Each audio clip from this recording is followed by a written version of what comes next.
18 जुलाई के to the point the Hindu analysis में आपका स्वागत है। आज हम इम्पोर्टेंट न्यूज़ और एडिटोरियल डिस्कस करेंगे और आज के न्यूज़पेपर में काफ़ी इंपॉर्टेंट न्यूज़ और एडिटोरियल आए भी हुए हैं, है ना। उन आर्टिकल्स को डिटेल में डिस्कस करेंगे, जो भी उनका बैकग्राउंड है उसको भी पढ़ेंगे। अब इससे पहले कि before starting with the news, एक क्वेश्चन का आप आंसर दीजिए। ये क्वेश्चन है, इसी के लिए हमने पढ़ना भी है और आप इसका आंसर दोगे अभी के अभी कमेंट सेक्शन में। देखिए, मैंने आपको उस दिन भी बताया था, यूट्यूब थोड़ा सा उसका जो पैटर्न है वो थोड़ा अजीब हो चुका है। तो वीडियो देखते हैं हम और कमेंट या फिर लाइक नहीं करते, तो उसका मतलब है उसको नहीं पसंद आ रहा। तो अगर आपको सही लग रही है वीडियो तो आप प्लीज़ लाइक और कमेंट जरूर किया कीजिए। देखिए, सबसे पहली चीज़ यहाँ पे बोल रहा है, with reference to the election of the president of India consider the following statement. The value of the vote of each MLA varies from the state to state. The value of vote of MPs of the Lok Sabha is more than value of the votes of MPs of the Rajya Sabha. इन दोनों में से कौन सी जो statement है वो correct है, आपने comment section में बताना है। ठीक है जी, चलिए अब हम स्टार्ट करते हैं विद आवर फर्स्ट न्यूज़, जो कि है प्रेसिडेंशियल इलेक्शन। और यहाँ पे बोला गया है कि जो एनडीए गवर्नमेंट ने मुर्मू मतलब उनको उनके लिए फाइल किया था नॉमिनेशन, तो उनका एक एज है ऑब्वियसली, क्योंकि ये जो इनके पास 223 एमएलएस की सपोर्ट है और इनके पास में 545 जो है एमपीज और एमएलएस की सपोर्ट आ जाती है। इनके पास 223 एमपीज और एमएलएस की सपोर्ट है। तो अभी देखते हैं यशवंत सिन्हा और मुर्मू जी के बीच में कौन जीता है। अभी तो खास कुछ नहीं पता लग पाया। अभी अगर हम यहाँ पे बात करते हैं तो प्रेसिडेंशियल इलेक्शन के बारे में हमें पता होना चाहिए, because this topic is of GS2 polity. ठीक है, पॉलिटिक्स नहीं, पॉलिटी से रिलेटेड है। अब यहाँ पे अगर हम सबसे पहले बात करें तो how is the president elected. ठीक, यहाँ पे सबसे पहली चीज, जो इंडियन प्रेसिडेंट है उसको इलेक्ट किया जाता है through an electoral college system. ठीक है, जहाँ पे जो वोट है वो कास्ट करते हैं नेशनल और स्टेट लेवल के लॉ मेकर्स, मतलब एमपीज और एमएलएस। ठीक है, आई होप आपको समझ में आ रही होगी लैंग्वेज।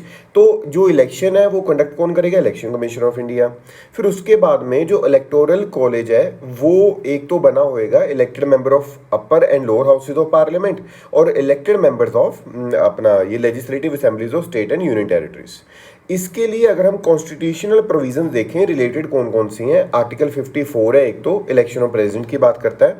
आर्टिकल 55 बात करता है manner of election of president. Article 56 बात करता है term of office of president. Article 57 बात करता है eligibility for re election. Article 58 बात करता है qualification for election as a president. अगर हम इसके प्रोसीजर की बात करें कि किस तरह से इसका प्रोसीजर होना चाहिए, देखिए सबसे पहले वोटिंग से पहले नॉमिनेशन स्टेज होती है। और नॉमिनेशन स्टेज में जो भी, जैसे सपोज करके चलते यशवंत सिन्हा जी ने वहाँ पे नॉमिनेशन फाइल करनी है तो उनको 50 प्रपोजर्स और 50 स्कैंडर्स चाहिए होंगे। अब देखिए ये चीज़ ना जो पहले इंट्रोड्यूस नहीं की गई थी, कॉन्स्टिट्यूशन में नहीं थी, फिर 1974 में हमने इंट्रोड्यूस किया था, क्योंकि जो नॉन सीरियस कैंडिडेट थे कोई भी उनको जो इलेक्शन है उसको भर देता था। तो 50 प्रपोजर्स का मतलब है कि 50 आप लोग जो है एमपी या एमएलए आपको सपोर्ट कर रहे हैं, और स्कैंडर्स का मतलब उन 50 को भी कोई 50 और सपोर्ट कर रहे हैं। तो टोटल अगर हम मान के चले वैसे 100 लोग यहाँ पे हमें देखने को मिलते हैं। फिर अगर हम बात करते हैं जो इलेक्टर है वो प्रपोज और second the nomination for more than one candidate. ठीक है, जैसे सपोज करके चलते कि कोई इलेक्टर यशवंत सिन्हा के लिए भी कर रहा है, ठीक है, प्रपोजर और एज अ सेकेंडर वो कर रहा था बंदा, है ना, कि उनके लिए कि हाँ यार मैं आपका प्रपोजर हूँ आपका सेकेंडर, तो वो मुर्मू जी के लिए भी कर सकता है। ऐसी भी एक चीज़ है। ठीक, नेक्स्ट जो चीज़ हमें पता होनी चाहिए वो ये है कि सपोज करके चलते हैं कि जो प्रेसिडेंट है वो इलेक्ट हो गए, है ना। और इसमें मैं आपको एक और चीज़ बता दूँ जो इसमें ऐड नहीं की गई है यहाँ पे, कि इनको चाहिए होगी जितनी भी वोट वैल्यू है +1। ठीक है, वोट वैल्यू +1, जितनी भी वोट वैल्यू थी +1, मतलब 50% +1 वो चाहिए होगी, तभी कोई प्रेसिडेंट जीत पाता है, अदरवाइज नहीं। अब सपोज करके चलते हैं कि प्रेसिडेंट तो जीत गया। ठीक है जी, प्रेसिडेंट जीत गया। और एक क्वेश्चन पहले भी हमने डिस्कस किया था, इसमें पार्टिसिपेट कौन कौन करता है। ठीक है, एक तो आपके अभी हमने बात की एमपीज हो गए, एमएलएज हो गए, और 2 यूनियन टेरिटरीज हैं जिनके लोग पार्टिसिपेट करते हैं, दिल्ली और पुडुचेरी के। ठीक है जी, और इसी वजह से जैसे इलेक्शन होगी, बंदा प्रेसिडेंट बन गया तो उसको इम्पीच कैसे करते हैं। देखिए मतलब अगर हटाना हो तो आर्टिकल 61 है जो वो प्रेसिडेंट को रिमूव कर सकता है from his office before the expiry of his term. ठीक है, और उसका ग्राउंड क्या रहेगा? एक ही ग्राउंड दिया हुआ है कॉन्स्टिट्यूशन ऑफ इंडिया में, वायलेशन ऑफ द कॉन्स्टिट्यूशन। लेकिन देखिए वायलेशन ऑफ कॉन्स्टिट्यूशन क्या होती है ये कहीं पे भी डिफाइन नहीं किया गया कॉन्स्टिट्यूशन में। जो इम्पीचमेंट प्रोसेस है वो स्टार्ट होता है from any house of the parliament by levelling charges against him. ठीक है, जो चार्जेस है वो उनके अगेंस्ट दिखाए जाते हैं, बताए जाते हैं कि ये चार्जेस है, इसी वजह से हम इनको इम्पीच करना चाहते हैं। जो नोटिस है bearing the charges against the president must be signed by at least a quarter of the member of the house. ठीक है, तो ये भी चीज़ बहुत इंपॉर्टेंट है, ये भी चीज़ आपने याद रखनी है। जब भी आप इम्पीच करना चाहते हो तो क्वार्टर ऑफ द हाउस है जो, उसको क्या करना पड़ेगा, साइन करके पहले तो वो चार्जेस क्या करने पड़ेंगे, सबमिट करने पड़ेंगे। अब ये जो रेजोल्यूशन आपने निकाला है वो 2/3 जो मेंबर्स है, ठीक है, जो कि स्पेशल मेजोरिटी वाली जो चीज़ है उसको पास करना पड़ेगा, और इसके बाद में दूसरे हाउस में वो जो रेजोल्यूशन था वो भेज दिया जाता है। जब दूसरे हाउस में रेजोल्यूशन भेज दिया जाता है तो आपने याद रखना है दूसरा हाउस एक इन्वेस्टिगेटिंग हाउस की तरह काम करता है। ठीक है, नॉट हॉर्स, यहाँ पे हाउस आना था, इन्वेस्टिगेटिंग हाउस की तरह काम करता है। और जब इन्वेस्टिगेटिंग हाउस की तरह काम करता है तो उस प्रोसेस के दौरान जो प्रेसिडेंट ऑफ इंडिया अपने आप को डिफेंड कर सकता है, और ऐसा नहीं कि खुद ही बोल बोल के डिफेंड करेगा, थ्रू ऑथोराइज्ड काउंसिल, जैसे कि वो चूज कर सकते हैं, जैसे अटॉर्नी जनरल ऑफ इंडिया हो गया, पर्सन कोई भी एक पर्सन को अपॉइंट कर दिया जाएगा। ठीक है, अपने आप को खुद कर सकते हैं, या फिर कोई लॉयर होएगा। तो इस तरह से जो इम्पीचमेंट का प्रोसेस है वो चलता है। फिर उसके बाद मैंने आपको अभी बताया कि इन्वेस्टिगेटिंग हाउस की तरह वो एक्ट करेगा। अगर इन्वेस्टिगेटिंग हाउस की तरह जब वो एक्ट कर रहा है, अगर वहाँ की कमेटी को भी लगा कि ये जो चीज़ है वो सही है, तो वो दोबारा से क्या करेंगे, दूसरे हाउस में वोटिंग होगी। अगर वोटिंग में हो जाता है तो वो जो बंदा है, जो प्रेसिडेंट है, वो इम्पीच हो जाता है। ठीक है, आई होप आपको ये जो चीज़ है वो समझ में आई होगी। देखिए, कल हमने देखा था वाइस प्रेसिडेंट के लिए, ठीक है, उनका नाम आया था, तो अब जो है ऑपोजिशन ने भी एक नाम दे दिया, ये ऐसी न्यूज़ है, तो इसको हम छोड़ के चलते हैं आगे। आगे अगर हम बढ़े यहाँ पे, तो केजरीवाल जी बोल रहे हैं कि मुझे सिंगापुर के ट्रिप पे जाना है, और उसमें ऐसा नहीं है कि कुछ गलत नहीं है, उसमें जाना क्यों है सिंगापुर के ट्रिप पे, ये चीज़ इंपॉर्टेंट है। वो कहते हैं कि वहाँ पे होना है जी वर्ल्ड सिटीज समिट, और वर्ल्ड सिटी समिट को मुझे अटेंड करने के लिए जाना है, और आप प्लीज़ मेरा ये जो वीज़ा है उसको पास करके दो, मुझे जाना है सिंगापुर के ट्रिप के लिए। ठीक है, बड़ी यहाँ पे बात की जा रही है। फिर नेक्स्ट जो यहाँ पे पिक्चर है ये भी इम्पॉर्टेंट है। ये इम्पॉर्टेंट इस वजह से, इसकी आगे प्रॉपर न्यूज़ आएगी, वो हम पढ़ेंगे कि वाइल्ड फायर्स है वो बहुत ही ज़्यादा यूरोप में लग रही हैं। ठीक है, तो लास्टली एक डेटा आया है कि देखिए, अगर हम पूरे वर्ल्ड की बात करें तो हमारी कंट्री बहुत आगे है कोविड-19 वैक्सीनेशन में, लेकिन सिर्फ 2 डोजेज, फर्स्ट 2 डोजेज में पूरे वर्ल्ड में जो परसेंटेज निकल के आ रही है वो है 61.3%, लेकिन इंडिया की जो परसेंटेज है वो है 65.7%। मतलब एक अच्छे वे से हमने अपने को 2 डोजेज तो लगवाई हैं, लेकिन जो बूस्टर डोज है उसमें बिल्कुल ही हम निकम्मे बन चुके हैं, मतलब बिल्कुल नहीं जा रहे हम, है ना। अगर मतलब खुद की भी बात करें तो वो ही नहीं है कि होश ही नहीं है कि भी बूस्टर डोज लगवानी है, तो बहुत कम लोगों ने बूस्टर डोज जो है वो लगवाई है। पूरे वर्ल्ड में ये 27.5% के नज़दीक है, लेकिन हमारी कंट्री में ओनली 3.8%। तो एक यहाँ पे जो था, ये जो चीज़ है, ये मतलब इसका पता चलता है कि ये लैक ऑफ अवेयरनेस लगा लो। ठीक है, या फिर वही है कि भी जब ध्यान देना चाहिए उस टाइम पे ध्यान देंगे, और फिर ठीक है उसको लगवा लेंगे। तो ये चीज़ आपने यहाँ पे याद रखनी है। ये कुछ डेटाज होते हैं जो आप मेंस में कोट कर सकते हो। ठीक है, नेक्स्ट न्यूज़ की तरफ चलते हैं। जो नेक्स्ट न्यूज़ आज हमने डिस्कस करनी है, देखिए मंकी पॉक्स दोबारा से फिर न्यूज़ में आया हुआ है। तो इस तरह से जब कोई भी चीज़ बार बार न्यूज़ में आती है तो आई थिंक वो एग्ज़ाम में पूछ ली जाती है। ये हमने 3 बार डिस्कस की है, ऑलरेडी डिस्कस्ड है, कल वाली वीडियो में भी था, उससे पहले वाली वीडियो में भी था। तो आप प्लीज़ वीडियो एक बार जाके देख सकते हो मंकी पॉक्स वायरस के बारे में। ये प्रीलिम्स के लिए बहुत इंपॉर्टेंट हो जाता है, और प्रीलिम्स में अगर हम बात करते हैं 2 मार्क्स भी हैं, जो 2 मार्क्स में वो बहुत इंपॉर्टेंट है। तो आपने इस चीज़ को पढ़ लेना अच्छे से। अगर जिन बच्चों ने पढ़ा हुआ है, आप एक और क्वेश्चन का आंसर दो कमेंट सेक्शन में कि ये जो सबसे पहली एनिमल टू ह्यूमन ट्रांसमिशन देखी गई थी, या ह्यूमन टू ह्यूमन ट्रांसमिशन देखी गई थी, वो कहाँ पे देखी गई थी। ठीक है, और चलो बस इतना ही जवाब देना है। चलिए नेक्स्ट न्यूज़ की बात करते हैं। जो नेक्स्ट न्यूज़ आज हमने डिस्कस करनी है, वो पहला तो यहाँ पे देखिए एडिटोरियल है, जो 2 मैसेजेस फ्रॉम 3 फोटोग्राफ्स। ठीक है, 3 फोटोग्राफ्स यहाँ पे वो कहते हैं बात होती है, और 2 मैसेज है यहाँ पे। तो ये it not belongs to polity but from politics. So ये पॉलिटिक्स से रिलेटेड है, हमारे किसी काम का नहीं है। यहाँ पे सारा वही बीजेपी ने किस तरह से उस गवर्नमेंट को हटाया, या फिर इस तरह से जो सारी चीज़ें वो बात की गई है। तो ये खास हमारे लिए इंपॉर्टेंट नहीं है। नंबर 2 अगर हम यहाँ पे बात करें, जी इम्पोर्टेंट नहीं है, a lackluster presidential race in the making. ये भी बात की जा रही है कि जो अमेरिका में प्रेसिडेंट की इलेक्शन होनी है कि ट्रंप कितना पॉपुलर दोबारा से हो रहे हैं या बिडेन कितने पॉपुलर है, उस चीज़ के लिए यहाँ पे बात की जा रही है। तो ये भी हमारे लिए इम्पोर्टेंट नहीं है, ये पॉलिटिक्स से रिलेटेड है। जो इम्पोर्टेंट है उसके लिए बात करते हैं। देखिए ये भी कुछ खास पॉलिटिक्स से रिलेटेड नहीं है, पॉलिटिक्स से रिलेटेड है। मैंने आपको पहले ही बताया कि जो एनडीए गवर्नमेंट है उसने अपना जो वाइस प्रेसिडेंट का कैंडिडेट है उसको किसको रखा है, जगदीप धनखड़ को रखा है। तो बीजेपी ने जब इनको मतलब अनाउंस किया तो यही बोला सन ऑफ फार्मर, मतलब आप हरियाणा के इलेक्शंस को ध्यान में रखते हुए चीज़ों को यहाँ पे अब करना आपने स्टार्ट कर दिया। ठीक है, जो इंपॉर्टेंट है उसकी तरफ चलते हैं। GS2 से रिलेटेड है, इंटरनेशनल अफेयर्स से रिलेटेड है। इससे अगला एक और आर्टिकल बहुत इंपॉर्टेंट है, उसके बारे में डिटेल में डिस्कस हमने करना है। अगर हम यहाँ पे बात करें बिडेन इन वेस्ट एशिया, देखिए मेन कंसर्न, पहले मैं आपको बता दूं मेन कंसर्न क्या है। बिडेन इन वेस्ट एशिया अगर जा रहा है ना, या यूएसए इन वेस्ट एशिया अगर हो रहा है ये वाला काम, तो उसका मेन कंसर्न क्या है? मेन कंसर्न है किसी भी तरह से ईरान को रोका जाए गेटिंग अ न्यूक्लियर बॉम्ब। जो न्यूक्लियर बॉम्ब्स ईरान लेकर बैठा है उसको रोका जाए, ये मेन कंसर्न है। और इस चीज़ के लिए अब जो बिडेन है या फिर जो यूएस है वो कुछ भी करने के लिए तैयार है। अब पहली चीज़ तो वो इजराइल और सुन्नी अरब कंट्रीज़ को साथ में लेके आना चाहता है, अलाइंसेस बनाना चाहता है।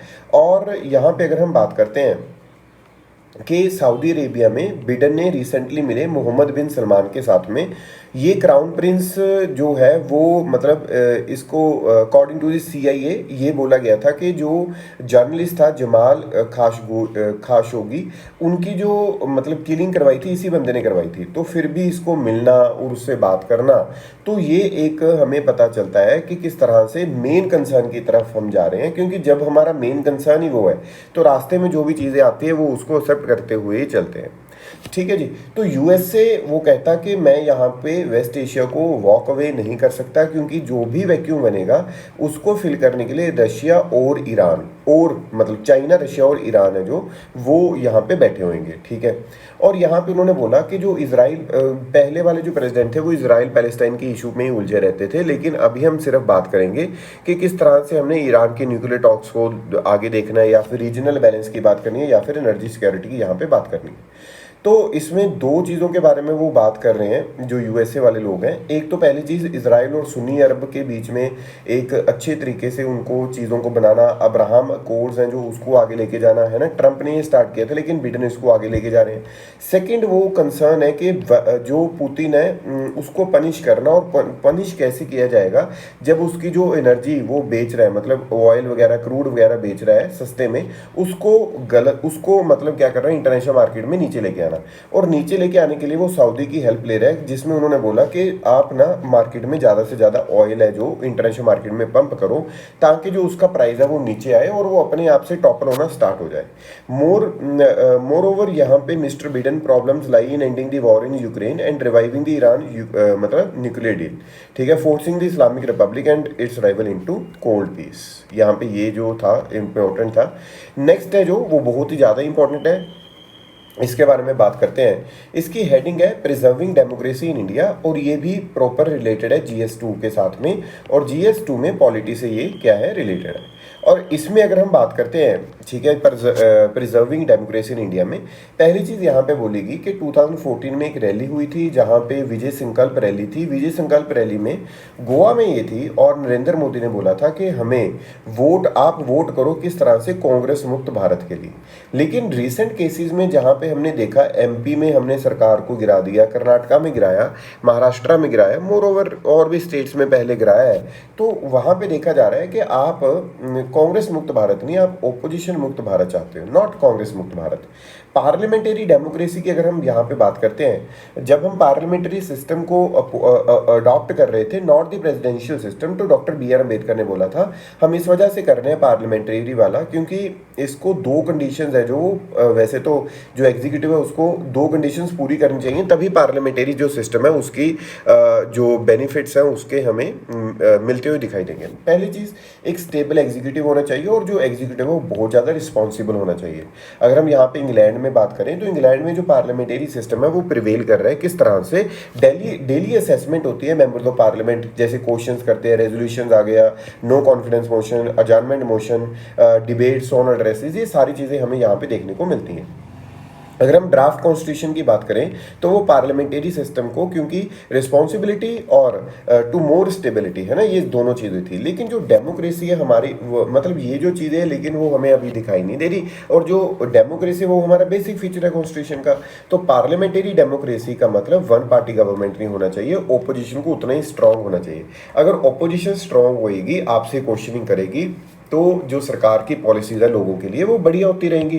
तो ये चीज़ जो सरकार को, प्रेजेंट गवर्नमेंट को थोड़ी सी समझनी चाहिए कि आप ओपोजिशन मुक्त भारत मत करो, कांग्रेस मुक्त भारत अगर आप करना चाहते हो आपकी इच्छा है, ठीक है। बिफोर एंड आफ्टर इंडिपेंडेंस अगर हम यहाँ पे देखते हैं तो बहुत ज़्यादा टाइम के लिए जो ओपोजिशन थी वो खत्म थी कंट्री में, और दोबारा से वो जो पीरियड है वो आता हुआ दिखाई दे रहा है।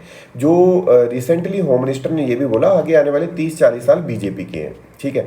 तो एक और चीज़ यहाँ पे सपोज करके चलते हैं कि किसी स्टेट में कोई ऑपोजिशन पार्टी में चीज़ आ गई। अब होता क्या है, जैसे सपोज महाराष्ट्र में अगर कोई सरकार बन रही है, ऐसा नहीं है कि जो बीजेपी है या फिर एनडीए गवर्नमेंट है उसकी सीट्स बहुत कम होगी, उसकी सीट्स कुछ कम हो रह जाती हैं, कुछ 10-15 सीट्स अगर कम रहेगी या फिर कुछ 20-30 सीट्स है जो वो कम रहेगी, तो वो क्या करते हैं, दूसरी पार्टी के जो लोग हैं उनको मतलब इधर उधर करना स्टार्ट करते हैं, जिससे वो जो उनकी पार्टी बन जाती है। लेकिन किहोतो होलोहोन केस में जब सुप्रीम कोर्ट ने 52nd अमेंडमेंट को होल्ड किया था, उसमें ये चीज़ सोची नहीं थी कि इतना ज़्यादा भी जो वहाँ पे प्रोसेस लगाया गया 2/3 वाला, कि अलाउड है 2/3 वाली भी चीज़ भी, कि दूसरी पार्टी से टूट के दूसरी अलग पार्टी में जा सकते हैं, उनकी डिफेक्शन नहीं होगी, तो वो भी चीज़ यहाँ पे मतलब खत्म सी होती दिखाई दे रही है। और अगर हम यहाँ पे बात करें, जो लॉयल्टी है to the party is essential, ठीक है, जो लॉयल्टी है पार्टी के लिए एसेंशियल है, और जो विप है उसकी बात माननी पड़ेगी। अगर आप बीजेपी, सपोज आप एनडीए के कोई एमपी हो और आपका दिल नहीं है किसी काम को करने का जो कि गवर्नमेंट कर रही है, लेकिन अगर आपने वहाँ पे पार्लियामेंट में मना कर दिया तो आपकी डिफेक्शन हो जाएगी, ठीक है। तो आपके पास तो कुछ है ही नहीं एक तरह से। और यहाँ पे देखा जा रहा है कि सुप्रीम कोर्ट को आर्टिकल 142 के अंडर अपनी पावर को यूज़ करना चाहिए, और ये जो कमी है, चाहे वो 52nd में कमी है या कहीं पे भी कमी आ रही है, उसको पूरा करना चाहिए, ठीक है, जो कमी है वो 52nd वाले में। और जब कॉन्स्टिट्यूंट असेंबली की डिबेट चल रही थी, नजीरुद्दीन अहमद ने बोला था, if you are not desirous of creating anti Congress feeling, ठीक है, तो वो कभी ना कभी आपको भी मुश्किल में डालेगी। तो आज कांग्रेस अपनी जाल में खुद फंस चुकी है। और lastly, the opposition must also work constructively, ठीक है, merely attacking on the prime minister, ठीक है जी, ये कुछ बात ही नहीं हुई। So our constitution goal is to establish sovereign democratic और republic. Mister Modi and his party have a responsibility to ensure that India does not turn into a undemocratic republic, right. तो ये वो वाला कंडीशन आ जाए दूसरी कंट्रीज वाला। फिर आगे हम डिस्कस करेंगे ESZ के लिए, इकोनॉमिकली सेंसिटिव जोन, ठीक है। देखिए, सुप्रीम कोर्ट का ना डिसीजन आया, जैसे सपोज कर लो ये कोई प्रोटेक्टेड एरिया है, जैसे कोई नेशनल पार्क है या कोई भी एरिया है, इसके सुप्रीम कोर्ट ने बोला जो 10 किलोमीटर की बाउंड्री है वो पक्के तौर पे क्या होनी चाहिए, मतलब वैसे ESZ को ये बोलते हैं, ये उनका नोटिफिकेशन में तो 1 किलोमीटर भी, एटलीस्ट 1 किलोमीटर भी लिखा हुआ था कि 1 किलोमीटर तो मिनिमम होना चाहिए जो बाउंड्री है, वो एरिया क्या होना चाहिए, ESZ। अब ESZ में ऐसा होता क्या है, ठीक है। सो पहली ESZ में लिखा होता 10 किलोमीटर, नोटिफिकेशन में एटलीस्ट 1 किलोमीटर, एटलीस्ट का मतलब 1 किलोमीटर तक भी, और ये जा सकता है 10 किलोमीटर तक, उसको हम बोलेंगे इकोनॉमिकली सेंसिटिव जोन। अब होता क्या है, इन एरियाज में चाहे कुछ भी होता रहे, कुछ भी मिलता रहे, आप माइनिंग ये वो नहीं कर सकते, लेकिन कुछ एक्टिविटीज़ थी जो कि परमिटेड थी। हमने पहले भी ये डिस्कस किया था, लेकिन दोबारा से मैं आपको दिखा दूं कौन कौन सी एक्टिविटीज़ थी। प्रोहिबिटेड तो कमर्शियल माइनिंग होगी, ये सारी चीज़ें प्रोहिबिटेड है, ठीक है। रेगुलेटेड एक्टिविटीज़ जो है वो felling of trees, establishment of hotels, ये रेगुलेटेड है, ठीक है। परमिटेड जो थी वो हम यहाँ पे ध्यान देते हैं। परमिटेड में हमने देखने को मिला था जैसे रेन वाटर हार्वेस्टिंग हो गया, एग्रीकल्चरल हो गया, ऑर्गेनिक फार्मिंग हो गया, रिन्यूएबल रिसोर्सेज का यूज़ हो गया, ये सारी क्या थी, परमिटेड थी। लेकिन अभी सुप्रीम कोर्ट ने ये भी बंद किया। तो यहाँ पे केरला को बहुत प्रॉब्लम हुई, तो उन्होंने बोला कि भाई आप ना स्टेट्स ह्यूमन हैबिटेशन, फार्मलैंड्स को और पब्लिक इंस्टीट्यूशंस को प्लीज़ इस परव्यू से क्या कर दो, बाहर कर दो। अदरवाइज तो बहुत सारा एरिया हमारा ऐसा होएगा जो कि इनके अंदर आ जाएगा और हमारा कोई काम नहीं हम कर पाएंगे, ठीक है। तो ये चीज़ यहाँ पे बोलेगी। तो यहाँ पे यही देखने को मिल रहा है कि जो यहाँ केरला की बहुत सारी जो लैंड है वो प्रोटेक्टेड एरियाज के नज़दीक जो आप बनाओगे ईएसएल उसके अंदर आ जाएगी, जिसमें वो प्रॉब्लम क्रिएट होगी। इसी वजह से जो केरला वो प्रोटेस्ट कर रहा है। अब ईएसजेड का सिग्निफिकेंस होता क्या है? ऑब्वियसली जब आपकी जो प्रोहिबिटेड एक्टिविटीज़ है वो रुक गई, माइनिंग वगैरह, तो उसका सिग्निफिकेंस तो पक्का ही है। ये एक तो इम्पैक्ट ऑफ जो अर्बनाइजेशन है उसको मिनिमाइज करता है। फिर ये डिक्लेयर जब इसका है कि शॉक ऑब्जर्वर की तरह काम करे। सपोज कर लो कि किसी ने कोई आग लगा दी या फिर कोई चीज़ कोई पोचिंग करने आ गया या कोई भी प्रॉब्लम क्रिएट करने आ गया कोई भी इलीगल तरीके से, तो वो ऑब्जर्वर का मतलब एक होता है ना, ऑब्जर्वर का काम करेगा, शॉक एब्जॉर्बर का, कि उस चीज़ को एब्जॉर्ब कर लेगा। सो ये जो चीज़ है वो ट्रांजिशन जोन की तरह भी एक्ट करता है, ठीक है। फिर ये जो ईएसजेड है वो इन सीटू कंजर्वेशन में भी क्या करता है, हेल्प करता है। इकोलॉजिकली सेंसिटिव जोन्स है जो वो फॉरेस्ट डिप्लीशन को मिनिमाइज करते हैं और एनिमल मैन कन्फ्लिक्ट को भी कम करते हैं, ठीक है जी। नेक्स्ट न्यूज़ की तरफ चलते हैं। देखिए जो जुलाई 18 है उसको सेलिब्रेट किया जाता है as a Nelson Mandela international day. अगर आप मतलब एक काम कर पाओ आज, जो भी जितने भी बच्चे, चाहे 50 बच्चा देख रहा है वीडियो को, चाहे 100 देख रहा है, जितने भी देखेंगे, तो अगर आपको पता है कोई भी कोट नेल्सन मंडेला की या फिर गूगल करके कोई भी कोट आपको अच्छी लगती हो, आप कमेंट सेक्शन में डालो यार, बढ़िया मतलब एक माहौल सा बनेगा। और तो क्या है, नेल्सन मंडेला, ठीक है, इंटरनेशनल डे, इसको याद रखना आपने। बड़े लोग हैं, है ना। तो यहाँ पे नेक्स्ट न्यूज़ की अगर हम बात करें तो ये GS3 से हम इसको रिलेट कर सकते हैं और GS2 से गवर्नेंस है। देखिए जो भी किसी स्टेट में आपने देखा होगा जब भी इलेक्शन आने वाली होती है और उनको पता हो कि हमारी स्टेट में काफ़ी ज़्यादा फार्मर्स हैं, तो वो क्या करते हैं, लोन वेवर करना स्टार्ट कर देते हैं। लेकिन जो रिसर्च है उसमें ये पाया गया जो लोन वेवर का फ़ायदा है वो तेलंगाना में ओनली 5% पहुँचे। छत्तीसगढ़ एक ऐसा स्टेट है जहाँ पे 100% लोगों को फ़ायदा हुआ है। अगर हम बात करें मध्य प्रदेश में 12, झारखंड में 13, पंजाब में 24, क्योंकि जो उसकी एलिजिबल फार्मर्स हैं वो बहुत कम है, ठीक है ना। एलिजिबल फार्मर्स भी तो होने चाहिए। तो एसबीआई की स्टडी ने यही देखा, जो लोन वेवर्स है वो डिस्ट्रॉय करते हैं क्रेडिट कल्चर को, ठीक है। और उसमें बैंक्स का भी क्या होता है, नुकसान होता है। ऑब्वियसली जो क्रेडिट कल्चर है वो खराब होता है कि उनको लगेगा कि एक बार क्रेडिट ले लो, बाद में अगर नहीं वापस होगा तो लोन वेवर हो जाएगा। तो ये यहाँ पे बात की गई, पूरी इंप्लीमेंटेशन की भी यहाँ पे बात की जा रही है। और आज से भाई अगर कोई कर्ड आप ले रहे हो पैक्ड है और पनीर, आटा, ये इसके ऊपर 5% GST फ्रॉम टुडे लगेगा, ठीक है। ये हमने पहले भी डिस्कस किया था और इसका इम्पैक्ट क्या होएगा, कल को अगर इसके बारे में कुछ न्यूज़ आती है तो इसको हम डिस्कस करेंगे। अब ये आगे न्यूज़ जो हमने पहले फोटो देखी थी ना, ये देखिए फायर्स जो हैं, फॉरेस्ट फायर्स हैं, वो जो साउथ वेस्ट यूरोप में बहुत ज़्यादा हद तक लग चुकी हैं, जैसे फ्रांस, ग्रीस, पोर्तुगल, स्पेन, ठीक है। अब यहाँ पे अगर हम बात करें, जो फायर फाइटर्स हैं वो स्ट्रगल कर रहे हैं to contain wildfires sweeping across south west Europe on Sunday as a heat wave showed no sign of abating. बहुत ज़्यादा हाई लेवल की हीट वेव है और ये सेकंड हीट वेव है जो कि साउथ वेस्ट यूरोप में आई है, जो साइंटिस्ट ने ब्लेम किए क्लाइमेट चेंज को। Obviously climate change is the reason, तो इस चीज़ को हमें देखना चाहिए क्लाइमेट चेंज को। यहाँ पे बहुत लोगों की मतलब जो होता है ना कि जो बचाने वाले लोग हैं उनकी कईयों की डेथ हो गई है, लोगों के घर उजड़ चुके हैं, लोगों को वहाँ से जाना पड़ रहा है। जो एनिमल्स का हाल है वो तो ऑब्वियसली बुरा हो ही गई होएगा, और जो इन्वायरमेंट है उसकी तो यहाँ पे आपके सामने ही है। अब देखिए ना, यहाँ से जो धुआं हो रहा है उसमें से अलग गैसेस निकल रही हैं। यहाँ पे ये जो चीज़ है वो जो अपने क्या होता है, ट्रीज़ है वो अलग से जल रहे हैं, तो वो बहुत ग्रेटर लेवल की ये प्रॉब्लम आ जाती है। चलिए नेक्स्ट चीज़ के बारे में देखेंगे। US is provoking tension in west Asia says Iran. हमने ऊपर वो जो चीज़ पढ़ी थी ना, इसी वजह से पढ़ी थी क्योंकि ये रिलेटेड थी। तो यहाँ पे अब ईरान को भी थोड़ी सी दिक्कत हो रही है। वो ईरान कहता है कि यहाँ पे आप ना टेंशन क्रिएट कर रहे हो, आप चले जाओ यहाँ से, ठीक है। एक्टिव और passive, do not ignore either, ये हमारे काम का नहीं है। और टू बाय और नॉट टू बाय डिक्लाइंस, ये भी हमारे काम का नहीं है। सो गाइज आज के लिए इतना ही था, ठीक है। चलिए मिलते हैं कल को, और till the time revise your notes. Bye bye, take care.